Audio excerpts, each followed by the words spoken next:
কাঁধে ব্যথা মানে কি ফ্রোজেন শোল্ডার? আমরা অনেকেই ভেবে থাকি আমার কাঁধ ব্যথা করছে কিংবা আমরা হাত উপরের দিকে উঠাতে পারছি না। সেটার মানেই হয়তো আমি ফ্রোজেন শোল্ডারে ভুগছি। কিন্তু ব্যাপারটা আসলে তা না। আপনি যদি হাত উঠাতে না পারেন, আপনি কেন হাত উঠাতে পারছেন না সেটা আগে বের করতে হবে। কাঁধে ব্যথা মানেই ফ্রোজেন শোল্ডার না। ফ্রোজেন শোল্ডারটা আসলে কি? ফ্রোজেন শোল্ডার হচ্ছে এমন একটা কন্ডিশন যেটা হচ্ছে আপনার আস্তে ধীরে আপনার শোল্ডার জয়েন্টটা শক্ত হয়ে আসবে এবং আপনি আস্তে হাত উপরের দিকে উঠাতে পারবেন না, চুল বাঁধতে পারবেন না কিংবা হচ্ছে হাত পিছনে নিতে পারবেন না। সাধারণত যেই মহিলাদের সবচেয়ে কমন কন্ডিশন আমরা যেটা পেয়ে থাকি সেটা হচ্ছে চুল বাঁধতে না পারা।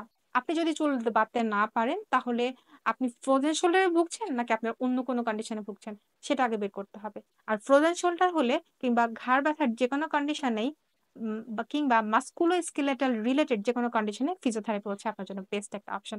আপনি অবশ্যই একজন ফিজিওথেরাপি চিকিৎসকের পরামর্শ নিবেন। চাইলে আমাদের সেন্টার ভিজিট করতে পারেন। ধন্যবাদ।